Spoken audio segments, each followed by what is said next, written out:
नमस्कार श्रोते हो, दीपक रेगे कथाकथन चॅनलवर तुम्हा सगळ्यांचं मनापासून स्वागत.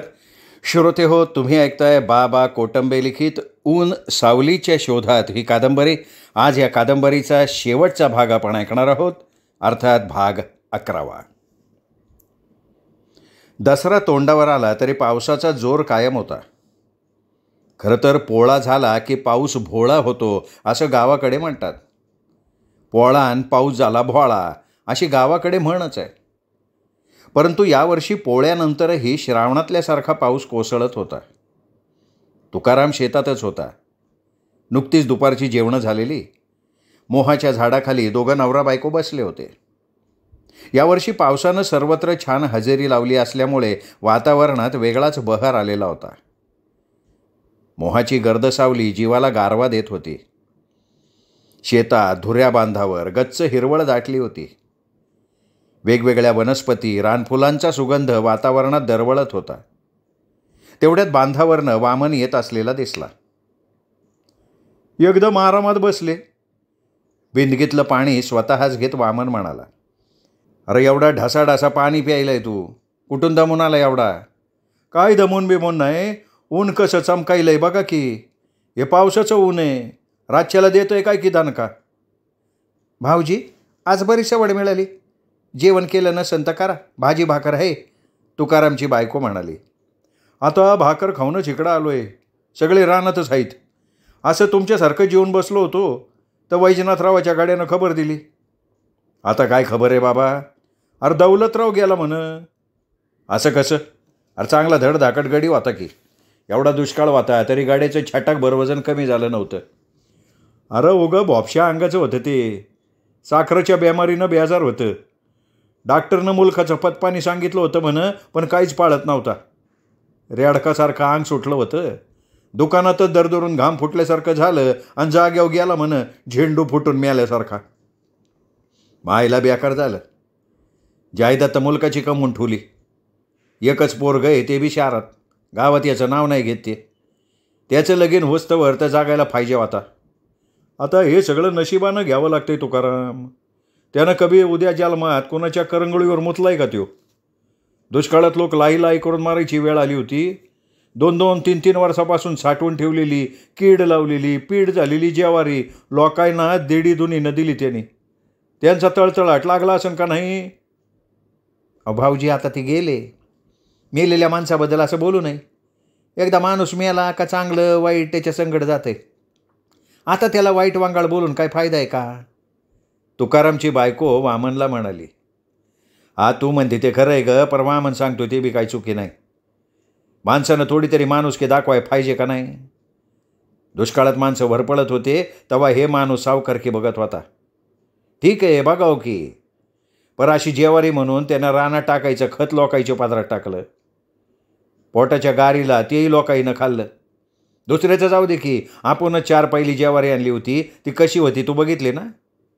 अर्धा भुसकाट फेकून द्यावं लागलंय. असो, त्याचं बी काय वाटलं नाही. काय का असं ना, येळेला दिलं हे लई झालं असं वाटत होतं. सुगीला दीडीने द्यायचं ठरलं होतं, म्हणजे 4 पायल्याचे 6 पायल्या. त्यांनी किती घेतली? 8 पायल्या. काय तर म्हणा ही संकरित जेवारी आहे. खरं तर लोकाईला जेवारी जास्त झाली म्हणून याचे डोळे फिरले. किराणा मालाचं बी तसंच. 8 दिवस उधार द्यायचं आणि भाव आवायच्या सव्वा लावायचा. एखाद्या आठवड्यात देणं झालं नाही तर पुढच्या आठवड्यात सवयीनं वसुली. 20 रुपयाचं 25 रुपये असं लुटलंय माणसाईला. तू म्हणतीस ते बी खरं आहे, माणूस मेल्यावर त्याचं उन्हा धुणं काढू नये. पण या दुष्काळानं लई जाकमा केल्या. ते जास्त चिघळवायचं काम दौलतरावासारख्याने केलं आहे. यात आपण एकटे नाही, टापूतल्या 10-15 गावात यावर होता या माणसाचा. तुकाराम पोटतिडकीनं बायकोला सांगत होता. अक्षी खरं आहे तुकाराम तुझं. बरं माती कावा जावं लागन? काय 5-6 तरी वाजतेत बघ. पोरगा आल्या होईन, त्याला सांगावं गेलाय. बरं झालं तू येऊन सांगितलं, आम्ही 3 दिवस मावळता चालू असतो. या दामन तुमचं काम आटपून मी येतो. हायब्रिड काढलेल्या रानात पाळी घालतोय. या साली ही जमिनीत वलबरी, थोडं हरभरा आणि गहू टाकावं म्हणतो. झालं तर झालं घरच्या पुरतं. अरे होतंय की, न व्हायला काय झालं? मी बी वाड्याकाठच्या रानात टाकावं म्हणतोय. बरं तू ये, आम्ही येतो घटका भरात, मग जाऊ दौलतरावाला पोचवायला. तुकाराम उठून उभा राहिला. काय माय हे बोलणं? वामन भाऊजी तुम्ही जा, नाही तर तुम्ही असंच काय बाय बोलत राहसान. पोचिवनं असलं कोणी मेलेल्या माणसाबद्दल बोलते वे. वामन आला तसा निघून गेला. दौलतरावाच्या मातीला रात्रीचे 8 वाजले. दौलतरावाच्या शेतातच ओढ्याच्या कडेला शरण पेटलं. उठलेल्या धुरासोबत दौलतरावाचा आत्मा अनंतात विलीन झाला. एक एक करत माणसं घराकडे चालायला लागली. या माणसानं फक्त व्यवहार बघितला होता. अनेकांना दुखावलं होतं. त्यामुळे मौतीला माणसं फार कमी होती. कळणारी जाणकार माणसंच आली होती. सकाळी सकाळी सलीम मोठ्यानं आवाज देत दारात उभा राहिला. अरे काय झालं असं भूतमागला लागल्यासारखं वारडायला. अरे तुकाराम देख ना, गजब हो गए रे. अरे क्या हो गया, बोलता आधी. अरे दौलतरावाचं जळतं सरण वाहून गेलं. काय म्हणतो काय? असं कसं झालं? अरे कसं झालं म्हणून काय विचारतो? रात्री पाऊस कसा भूतासारखा पाडला का नाही? तू राजा माणूस आहे, तू आत माळवदाच्या घरात झोपला असशील. मग कसं कळलं तुला पाऊस पाडल्याला? आमची घरं पात्रेची. पाऊस सुरू झाला का ताशा वाजल्यासारखे पत्र वाजतात. अरे पण वाड्यापासनं बरीच लांब होती की त्याला जाळलेली जागा. अरे बाबा पाऊस लई झाला. वाड्याच्या पुराचं पाणी पार देवळाला भिडल्याच्या खुणा दिसायल्यात. एवढ्या पावसात रातचं कोण जाणार आहे तिकडं? घरी त्याचं पोरग आणि 2 पाहुणे. एवढ्या पावसात जाऊन तरी काय करणार होते ते? 5 मिनिटात सरण इजून गेला असणार. शहरातल्यासारखं आपल्याकडं शेड थोडंच आहे का? मागून आलेल्या पुऱ्याच्या लोंढ्यात गेलं वाहून. सलीमनी काय झालं असावं याचा अंदाज सांगितला. अरे पर हे तुला कसं कळलं? तू बघितलं का? अरे सकाळी त्याचं पोरग आणि चुलत भाऊजान आले तर जाळलेली जागा खरडून वाहून गेली असं सांगत होते. काही वेळात वामनही येऊन ठेपला. तुकाराम तुला काय कळलं का? अरे हा ना, आत्ता सलीमनं सांगितलं. दौलतरावाचं सरण वाहून गेलं ते ना. हां. अरे रात्रीला तर चांगलं चांदणं पडलं होतं. पाऊस पडायचा कसला मागमूस नव्हता. पावसाळा संपायच्या तोंडावं असं काहीतरी होतंय हे बी तेवढं खरं. अरे ते जुनं झालं आता. ते तर पहाटच लोकायला कळलं. आता आणखीन काय नवीन घडलं बाबा? सलीमही आश्चर्यानं वामनकडं बघायला लागला. अरे बाबा तुम्ही असं घरात बसल्यावर बाहेर काय व्हायलंय हे कसं कळन? अरे उगा कीर्तनातल्यासारखे लांबण लावणं ग. आधी काय झाले ते सांग की. अरे दौलतरावाचा अर्धवट जाळलेला सांगाडा बाभळबानं झाडाला अडकलाय. सगळा गाव लोटलाय तिकडं. तू दिसला नाही म्हणून मी इकडं आलोय. काय सकाळी सकाळी पिऊन बिऊन आला काय? तू प्रत्यक्ष बघितलं का? हे बघ बाबा मी सांगतो ते खरंय. तुम्ही अशा उठावून शेळ्या हाकू नका. आधी घराबाहेर पडा आणि मग बोला. अरे मी सांगाय आलोय तर मला टांगायला निघाले तुम्ही. वामनही चिडला. अरे येतो आखरीच झालं म्हणायचं. तुकाराम खडबडून उठला. तिघही गावाच्या खालच्या दिशेनं चालायला लागले. नाकाला कपडा बांधून सगळे बघत उभे होते. 72ला झाडांची संख्या भरपूर होती. वड, पिंपळ, लिंब, चिंच, बाभूळ ही झाडं शिवारात भरपूर होती. ओढ्याच्या दोन्ही बाजूनं बाभळीच्या उंचच्या उंच झाडांची रांग होती. रानातून वाहून आलेल्या इतर पुरसनासोबत दौलतरावाचा जळत्या लाकडासहित अर्धवट जळालेला सांगाडासुद्धा वाहून आला आणि या बाभूळबाणात अडकला. कोणाच्या रानात जमा करून ठेवलेला हायब्रिडचा कडबा, जमा करून ठेवलेले जळतणाचे फास, असं काही बाई वाहून आलेलं बाभळीच्या झाडाला अडकलेलं होतं. गावातले आलेले सगळे बघत होते. पुढे काय करायचं कोणाला काही सुचत नव्हतं. दौलतरावाचा मुलगा हताशपणे डोक्याला हात लावून मोठ्या दगडावर बसला होता. एकदम सुखासमाधानात वाढलेला, 7वी 8वीपासून शहरात राहिलेला. दुःख काय असतं याची काडी मात्रही जाणीव नसलेला. आणि आज हे भयानक वास्तव त्याच्यासमोर उभं होतं. काही वेळानं सरपंच, पोलीस पाटील, वैजनाथराव अशी 5-6 माणसं बाभूळवनात आली. हाडांना काळपट अर्धवट जळालेलं मांस चिकटलेलं. बाभळीच्या बुडाला वेटोळा घातलेल्या अवस्थेत सांगाडा अडकून पडला होता. डोकं मात्र गायब होतं. कदाचित धडा वेगळं होऊन वाहून गेलेलं असावं. सरपंच, पोलीस पाटील, वैजनाथराव आणखीन काही गावातली करती माणसं बाजूला जाऊन चर्चा करायला लागली. त्यांचं बोलणं झाल्यानंतर दौलतरावाचा मुलगा, पाहुणे मंडळी, भाऊकी यांच्याजवळ ते आले. या बघा जे घडले ते भयानक आहे. असं काही होईन याचा कोणी स्वप्नातही विचार केला नव्हता. आता पुढं काय करायचं तुम्ही ठरवलंय का? पोलीस पाटलांनी त्यांना विचारलं. नाही ना, आम्हाला तर काही सुचन असं झालं आहे हो. दौलतरावांचा मेहुणा म्हणाला, सांगाडा हलवण्यासारखी सुद्धा अवस्था नाही आहे. आमचा विचार आहे हाय त्या ठिकाणी परत अग्नी देऊन टाकावं. तुम्हा सगळ्यांना पटते का ते बघा. सरपंचांनी सल्ला दिला.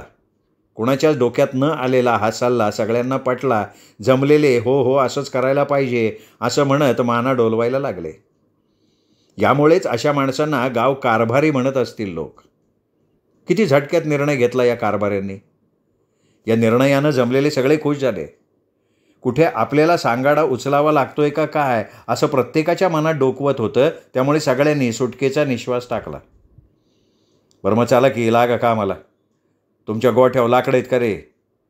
घोळक्यात उभ्या असलेल्या दौलतरावाच्या गड्याकडे बघत वैजनाथराव म्हणाले, वय आहेत की. मग 5-6 जण याच्याबरोबर जा आणा लाकडं. कमी पडत असतील तर आमच्या गोठ्यातनं काय आणा. दौलतरावाच्या गाड्याच्या मागे तुकाराम, वामन, सलीम जमलेल्यापैकी अर्धी माणसं चालायला लागली. एक फौजच दौलतरावाच्या गाड्या मागे निघाली. काही वेळात लाकडाचा भला मोठा ढीग लागला. एक जण तोराटीचा भारा घेऊन आला. नाक तोंडावर कपडा बांधून सांगाड्यावर लाकडं रचली. काही लाकडं सांगाड्याच्या खालून सरकवली. हे सगळं करताना लोकांना मळमळ होऊन उलटी होती का काय असं वाटत होतं. पण एकमेकांच्या आधारानं सहकार्यानं लोकांनी ते दिव्य पार पाडलं. रात्रीच्या पावसाने सगळीकडे चिखल पसरला होता. पण पर्याय नव्हता. आहे त्या परिस्थितीत ते सगळं निपटावं लागणार होतं. म्हणून लाकडं जास्त आणले होते. परत एकदा सरण पेटवलं गेलं. मध्यभागी बाभळीचं झाड आल्यामुळे त्याला झळ बसणार होती. झळ कसली ते जागेवर वाळून जाणार होतं. दौलतरावाबरोबर त्या झाडाचाही बळी जाणार होता. दुसऱ्या दिवशी राख सावडायला लोक जमले. सर्वांच्या नजरेसमोरून कालचा अर्धवट सांगाडा काही हालत नव्हता. टोपल्यात भरून बाजूलाच वाहत असलेल्या ओढ्यात रक्षा विसर्जित करण्यात आली. काल अग्नी देऊन गेलेल्यापैकी बरेच जण जेवले सुद्धा नाहीत. गावात लोक म्हणत होते, दौलतरावानं लोकांच्या मुंड्या मोडल्या म्हणून देवानं त्याची मुंडी मोडली. डोकं गायब असलेल्या मुडद्याची अशी हेळसांड झाली. गावात कोण काय म्हणेल ना याचा भरवसा नसतो. 10 घरचे 10 जण. कुणी कुणाचं तोंड बंद करू शकत नाही. खरं तर कावळा उडायला आणि फांदी मोडायला एकच वेळ आली होती. त्या दिवशी दौलतरावाच्या अंत्यविधीला रात्र झाली आणि नेमका त्याच दिवशी मुसळधार पाऊस पडला. नदी नाल्याला पूर आला आणि नको ती घटना घडली. पूर्वी खेडेगावात उघड्यावरच अंत्यसंस्कार होत असत. आता खेडेगावात स्मशानभूमीत शासनाकडनं बऱ्यापैकी व्यवस्था केली गेली आहे. उंच चौथरा बांधून पाण्या पावसासाठी शेड उभारले गेलेत. काही असो, पण गावाला या धक्क्यातून सावरायला बरेच दिवस लागले एवढं मात्र खरं. दुष्काळ, अतिवृष्टी, भूकंप अशा नैसर्गिक आपत्तीत माणसं होरपळतात आणि कालौघात विसरूनही जातात. यातून निसर्ग काही शिकवत असतो, पण आपण मात्र शिकत काही नाही. 72चा दुष्काळ आला आणि गेला. माणसापासून ते प्राणी, पक्षी, गुराढोरांची अपरिमित हानी झाली. यातून माणसं सावरली असली तरी मराठवाडा हा अवर्षणप्रवण क्षेत्र म्हणून नोंद झालेला विभाग असला तरी नेहमीच दुष्काळाच्या सावटाखालीच असलेला हा भाग तेवढा दुर्लक्षितही आहे. 4-2 वर्ष थोडी बरी गेली की परत दुष्काळी परिस्थिती निर्माण होते. त्यातल्या त्यात 50-60 वर्षांपूर्वी पाऊस भरपूर पडायचा असं वयस्कर माणसं सांगतात. पण आता परिस्थितीत नेमका काय बदल झाला याचा कोणीही गांभीर्यानं विचार केलेला दिसत नाही. 70-72 वर्षांपूर्वी पिंपळगाव, सावरगाव किंवा जवळपासची 10-12 गावं निसर्ग संपन्न होती. आजूबाजूला डोंगर, 9-10 महिने तरी सतत वाहणाऱ्या लहानशा नद्या. विशेष म्हणजे वृक्षतोड अजिबात व्हायची नाही. गरज असेल तेवढंच लाकूड तोडलं जाई. तेही शेती अवजारं, घरगुती वस्तू बनवण्यासाठी लागणारं लाकूड एवढ्याचसाठी. यासाठी कारागीर गावातच असत. सुताराच्या न्हाव्यावर प्रत्येक अवजार किंवा वस्तू बनवली जायची. सुतार सांगेल तेवढंच लाकूड तोडलं जायचं. त्यामुळे डोंगर, शिवार वृक्षराजीनं नटलेला असायचा. 72च्या दुष्काळानंतर झपाट्यानं बदल होत गेले. भोगलेल्या यातनांमुळे असेल किंवा हव्यासापोटी असेल, माणसं अतिव्यवहारी बनली आणि इथूनच निसर्गाला क्षती पोचवायचं काम सुरू झालं. ज्या बाभुळवनात दौलतरावाचा अर्धवट जळालेला मृतदेह पुराच्या पाण्यानं वाहून आला आणि बाभळीच्या झाडाला अडकला, ते निष्पर्ण फांद्याविरहित बाभळीचं झाड तग धरून उभं आहे. आजूबाजूची बाभळीची झाडं 4-2 सोडली तर सगळी भुईसापाड झाली आहेत. ज्या ओढ्याकाठच्या परिसराला बाभूळ बन म्हणून ओळखलं जायचं ते बन आता इतिहास जमा झालं आहे. ओढ्याच्या दोन्ही बाजूचा विस्तीर्ण परिसर शेतमालकांनी कुरतडून ओढ्याला आणून भेडवलाय. बऱ्यापैकी असलेल्या ओढ्याच्या पात्राला उथळ आणि नाल्याचं स्वरूप आलंय. दौलतरावाचा सांगाडा अडकलेलं बाभळीचं वाळलेलं खोड ऊन वाऱ्यात अजूनही तग धरू नये. तेही अनेकांच्या चुलीत जळतण म्हणून गेलं असतं, पण मृतदेह अडकलेलं झाड म्हणून ते शापित झालं. एवढंच नाही तर त्या खोडाच्या आसपाससुद्धा कोणी फिरकत नाही. ओढ्याच्या कडेला बाभळीच्या खोडाजवळ दौलतराव आमोशा पौर्णिमेला फिरतो अशी ही भूमिका कोणीतरी गावात पसरवली. त्यामुळे त्या परिसरात जायलाही लोक आजसुद्धा घाबरतात. ज्या शेतमालकाची तिथे शेती होती त्यांनी खळभर रान सोडून दिलेलं होतं. अर्थात ही जमीन ओढ्याकाठचा परिसर असल्यानं कोणाच्याही मालकीची नव्हती. पूर्वी संपूर्ण गावची गुरं दोन्ही बाजूच्या परिसरात चरायला यायची. आता गुरंही कमी झाली आणि गुरं चारायची जमीनही कमी झाली. दौलतरावाचा मुलगा लग्न झाल्यानंतर परभणीला राहायला गेला. सासूरवाडी परभणीजवळ होती त्याची. त्याच्या सासऱ्याचं परभणीला आडत दुकान होतं.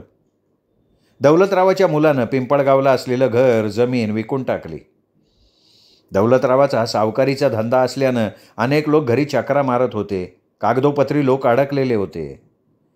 पोरगं गाव सोडून जाणार असल्याची कोणकोण सगळ्या पंचक्रोशीतल्या लोकांना लागली होती. एक दिवस त्यांनी सगळं बाड सोडलं. जवळपासच्या 10-12 गावच्या लोकांनी काही ना काही गहाण ठेवून पैसे घेतलेले होते. दौलतरावाच्या मुलानं गावातल्या प्रतिष्ठित 4-5 लोकांना घरी बोलवून घेतलं. त्यात सरपंच, पोलीस पाटील, वैजनाथराव ही मंडळी होतीच. भाऊ, मला ही गहाण ठेवलेली कागदपत्रं ज्याची त्याला देऊन टाकायची आहेत.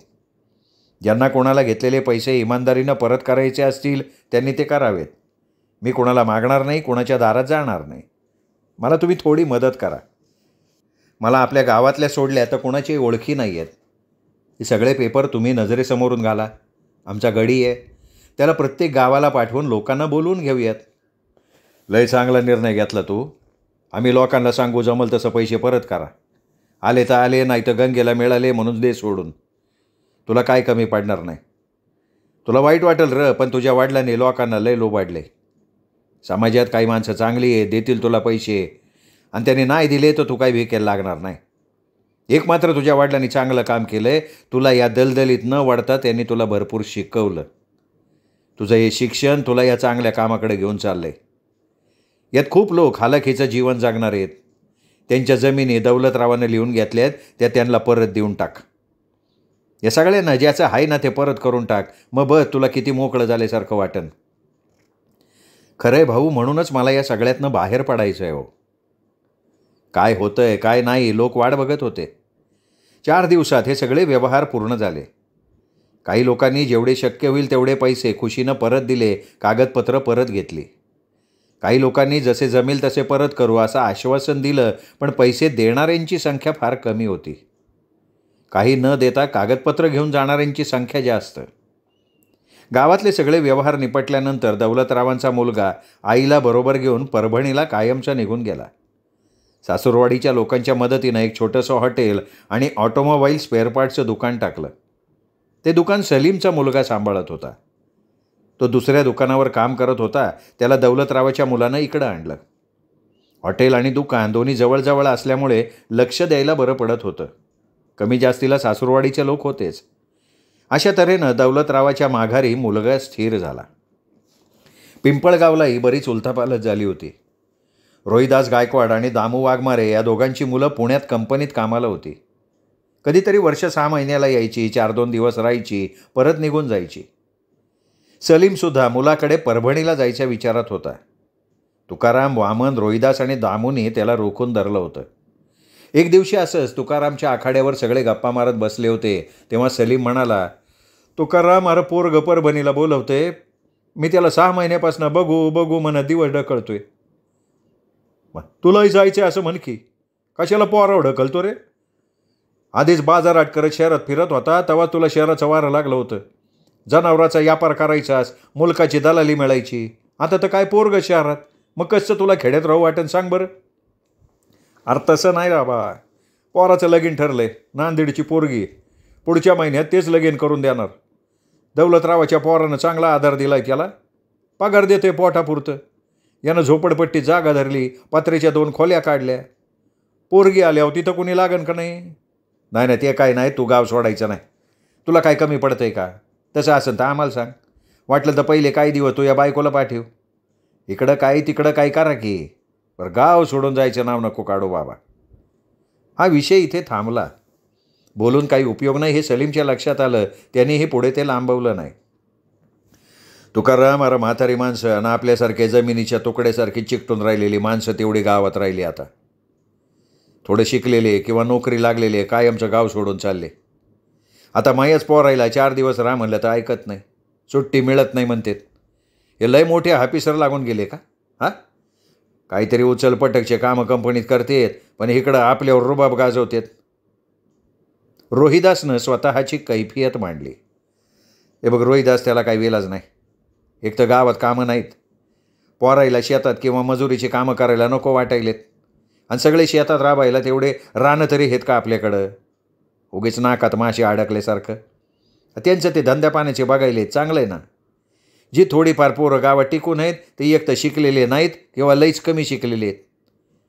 काही जे काय आहे त्यात समाधान मानून किंवा न विलाज म्हणून थांबलेले आहेत. अरे मग बाप जाद्यापासून सांभाळलेल्या जमिनीच्या तुकड्याचं करणार काय? हे बघ, आपल्याला होतं आहे तवरूक आपण करू. हां, नंतर पडीक पडल, नाही तर एखाद्या धनदांडग्याला विकून टाकायची. एक तर गावातलं कोणी जमीन घेईना झालं आहे. त्यांच्याजवळ तरी पैसे कुठे आहेत? घेतलीच तर बेभावानं घेतात. शहरातले लोक गुंतवणूक म्हणून घ्यायलेत, त्यांच्याजवळ पैसा मुबलक आहे. फळबागायत करतील, नाही तर आणखीन काय करतील. त्यांना जमीन ऐकली की देखभाल करायला आपल्यालाच महिनेवारीनं ठेवतात. ते कशाचा शेतकरी राजा आणि कशाचं काय रे? लय पुढचा विचार करतो तू. सध्या आपल्याला काम होतं आहे ना, मग करीत राहायचं. आता बघ की, माझी बी पोरं तालुक्याला शिकायला आहेत. पुढं ते काय करतील याचा आतापासून विचार करत कशाला बसायचं? तुकाराम उसना अवसानानं सगळ्यांना समजवायला लागला. तुकाराम, तू किती बी समजवलं तरी बी खरं काय ते झाकून राहत नाही बाबा.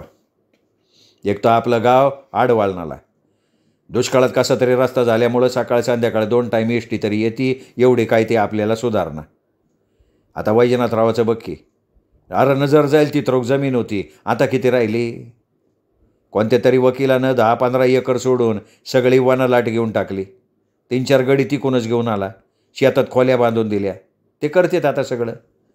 ते बाबा महिना 15 दिवसाला कारमध्ये येतोय, भाज्या फळं गाडीत टाकून घेऊन जाते. मालटाल टाकायला शेड उभी केली त्यांनी. रोहिदास कानाच्या वर अर्धी विजवून ठेवलेली बिडी परत शिलगावत म्हणाला. अरे रोहिदास, वैजनाथरावाचा लय मोठा बारदाना होता. त्याचं पोरगं जालन्याला मोठा ऑफिसर म्हणून लागलंय, पण आता त्याचं बी वय झालं. मागा आजारी पडले होते तेव्हापासून ते पोराकडेच आहेत. भावाईचे पोरं बी नोकऱ्याला लागले. 2 भाऊ हित आहेत. 10-15 एकर जमीन आहे, करतेत खातेत. कमी जास्तीला पोरं पैसे पाठवतात. कोण कसली असती एवढी जमीन म्हणून टाकली कोण. बँकेत सगळ्या भावाईच्या नावावर पैसे ठेवून दिले आणि झाले जबाबदारीतनं मोकळे. वामननं वैजनाथरावांचा सगळा व्यवहारच सांगून टाकला. बरं चला उठा, दिवस मावळा गेला आहे, काय घरी जायचं नाही का? सलीम विषय बदलावा म्हणून बोलला. वै की बायका वाट बघत असतील आपल्या. तुकाराम मोठ्यानं हसत म्हणाला. बाकीचे त्यात सामील झाले. सकाळी 9-9:30ची वेळ. तुकाराम न्याहारी करून रानात जायच्या तयारीत होता. बायकोही सोबत येते म्हणाली म्हणून थांबला. मागच्या वर्षी मुलीचं लग्न झालं, ती सासरी निघून गेली. 2 वर्षांपूर्वी आई वारली. 2 पोरं तालुक्याला बोर्डिंगीत शिकायला टाकलेत. आता घरात 2घच, नवरा बायको. नेहमी गजबजलेलं घर गर्दा गोंगाट नसला तरी दोघांच्या सहवासामुळे स्थिर होतं, जागेवर होतं. फडक्यात 2 भाकरी गुंडाळून दाराला कुलूप लावून तुकारामची बायको बाहेर पडली. तुकाराम बाहेर तिचीच वाट बघत उभा होता. तेवढ्यात वामन आला. काय झालं, सकाळीच आलाय? काय कामधंदा नाही वाटतं? रानात निघालो होतो, सलीमच्या दारात रिक्षा उभी दिसली म्हणून त्याच्याकडे गेलो. त्याचा मुलगा आलाय त्यांना न्यायला. सलीमचं रस्त्याच्या कडेला एकुलतं एक घर. गावात एकही मुस्लिम समाजाचं घर नव्हतं. वैजनाथरावाच्या वडिलांनी सलीमला गावात आणलं होतं, राहायला जागा दिली होती. सलीमही गावात रमला. आज तोच गाव सोडून निघाला होता. तुकाराम बायकोसह सलीमच्या घरी आला. दारात बरीच बाया माणसं जमली होती. तुकारामच्या बायकोला बघून सलीमची बायको गळ्याला पडली. फक्त कपाळी कुंकू नसायचं, बाकी सगळं राहणीमान इतर स्त्रियांसारखं. दोघींच्याही डोळ्यात अश्रू आले. म्हणजे शेवटी तू तुझ्या मनासारखं केलं तर. तसं नाही तुकाराम, पोरगं लईच नाराज व्हायलंय. नवी जागा, पोरगी एकटी घरी कशी राहीन? हे दिवसभर दुकानात, म्हणून जावं लागतंय बाबा. अरे महाबी पाय निघन, आपण करणार काय? पोराचं बी खरंय, तरणी पोरगी एकटीला कसं सोडावं? सलीमनं घराला कुलूप लावलं आणि चावी तुकारामच्या जवळ दिली. माझ्याजवळ चावी देऊ नको, वापस कधी येणार आहे ते आधी सांग. अरे घाबरू नको, घरात काय नाही. गाडगं मडगं 4 जर्मनची टरकलं आणि तुम्ही सगळ्यांनी दिलेला डाळ दाणा सोबत घेऊन चाललोय. मला बी करमणार नाही र. 4-8 दिवसाला येत जाईन. घ्या काळजी, तुम्ही घ्या, गावाची बी काळजी घ्या. आणि तुम्ही जा गाव सोडून पळून, आणि मला सांगा काळजी घ्या म्हणून.